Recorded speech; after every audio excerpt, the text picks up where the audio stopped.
నమస్తే, welcome to Telugu రాజ్యం. ఒక ఫన్నీ న్యూస్ చాలా సీరియస్గా చెప్పుకుందాం. భారత్ పాక్ మధ్యలో ఉద్రిక్తతలు బాగా కొనసాగుతున్నాయి. మనకు తెలుసు, రైట్ నౌ ఇంకా కవ్విస్తూనే ఉంది పాక్. ఆపరేషన్ సింధూర్ టైంలో పాక్ సైన్యం చైనా నుంచి సేకరించిన ఆయుధ వ్యవస్థలు చాలా దారుణంగా విఫలమైనట్టుగా మనకు తెలుస్తోంది ఈ స్థాయిలో. అండ్ ముఖ్యంగా భారత్ దాడులను ఎదుర్కోవడంలో ఈ ఆయుధాలన్నీ కూడా నిప్పుల మధ్య వేస్ట్ అయిపోవడమే కాకుండా కొన్ని అయితే పేలకుండానే తుస్మన్నాయట. అండ్ ఈ ఘటనలు చాలా వెలుగు చూశాయి. మరి ఈ పరిణామాలతో చైనా ఆయుధాల నాణ్యతపై తీవ్ర సందేహాలు వ్యక్తమవుతున్నాయి. ఒకసారి అసలు ఏం జరుగుతుందో చూస్తే, పంజాబ్లో ఉన్నటువంటి హోషియార్పూర్లో పాకిస్తాన్ ప్రయోగించిన Chinese PL-15 long range air to air క్షిపణి ఒకటి పేలకుండా పడి ఉండడాన్ని ఆల్రెడీ భారత బలగాలు గుర్తించాయి. మరోవైపు చూస్తే లాహోర్లో ఉన్నటువంటి పాకిస్తాన్ వైమానిక స్థావరంలో ఏర్పాటు చేసినటువంటి చైనా నిర్మిత HQ-9B ఎయిర్ డిఫెన్స్ AD వ్యవస్థను భారత దళాలు అయితే ధ్వంసం చేసేసాయి. అండ్ మోరోవర్ భారత డ్రోన్ దూసుకొస్తున్నా సరే ఈ ఎయిర్ డిఫెన్స్ సిస్టమ్ ఏమీ చేయలేకపోతుంది. మోరోవర్ చైనా నుంచి పాకిస్తాన్ అధిక ధరకు కూడా కొనుగోలు చేసిన ఈ ఆయుధాల నాణ్యత మాత్రం ప్రశ్నార్థకంగా మారింది. ఇలా తుస్సుమంటున్నాయి. అండ్ వాటిని వినియోగించేటువంటి టెక్నాలజీ కానీ ఆ స్కిల్స్ కానీ పాకిస్తాన్ దళాలకు ఏమీ లేదని వాళ్ళు చుక్కలు లెక్క పెడుతున్నారని విశ్లేషకులు అభిప్రాయపడుతున్నారు. మరి ఇటీవల పాకిస్తాన్ సరిహద్దుల వద్ద మోహరించినటువంటి చైనా HQ-9 వైమానిక రక్షణ వ్యవస్థ ద్వారా భారత్పై క్షిపణి డ్రోన్ దాడులకు ప్రయత్నించగా భారత్ S-400 క్షిపణి రక్షణ వ్యవస్థ వాటినైతే చాలా పవర్ఫుల్గా అడ్డుకుని నాశనం చేసింది.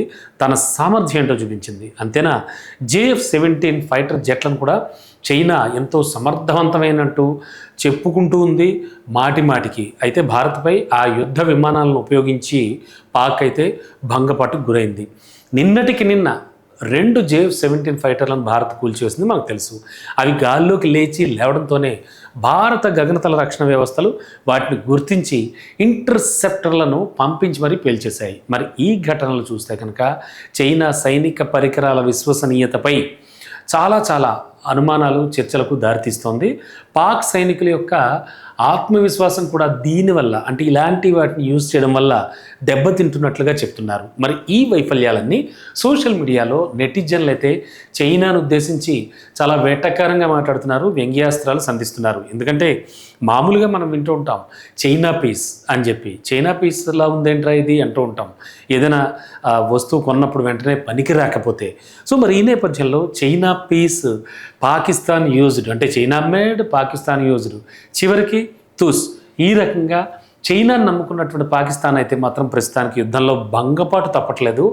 అయినప్పటికీ ఇంకా తన వద్ద బ్యాక్గ్రౌండ్ ఎవరున్నారో మొత్తం వాళ్ళందరినీ కూడగట్టుకుంటూ కూడా పదే ఇండియాపై దాడులు జరుగుతూనే ఉన్నాయి. రైట్ నౌ కూడా దాడులు జరుగుతున్నాయి. వాటికి దీటైన సమాధానం చెప్తోంది ఇండియా. మరి దీనికి సంబంధించి కూడా పాక్ ఎలాంటి డెసిషన్స్ తీసుకుంటుంది, చైనాతో ఇంకా ఫ్రెండ్షిప్ కొనసాగిస్తుందా, అండ్ చైనా ఎందుకు ఇలా చేసింది, ఇలాంటివి మాకు ఎందుకు సప్లై చేసింది అని వాళ్ళలో వాళ్ళు మల్లగుల్లాలు పడుతున్నట్టుగా కూడా అక్కడున్నటువంటి ఆ సైనికులు కానీ వీళ్ళంతా కూడా అనుకుంటున్నట్టుగా కూడా చాలా విషయాలు తెలుస్తున్నాయి. ఏదేమైనా కూడా చైనా మేడ్ పాక్ యూజ్డ్ మాత్రం ఎందుకు పనికి రావట్లేదు, పేలకుండానే మిగిలిపోతున్నాయి. మన ఇంట్లో ఎప్పుడైనా కొన్నప్పుడు దీపావళి సామాన్ పేలకుండా ఉన్నట్టుగా. హలో, తెలుగు రాజ్యం ఛానల్ చూస్తున్నారా? సామాజిక రాజకీయ జీవన చిత్రణే తెలుగు రాజ్యం. అతిశయోక్తులు అసత్యాలు ఉండవు. రాజకీయ కోణం కాదు, ప్రజా కోణమే కొలబద్ద. తెలుగు రాజ్యం వీక్షణ మీ ఉత్తమ అభిరుచికి నిదర్శనం.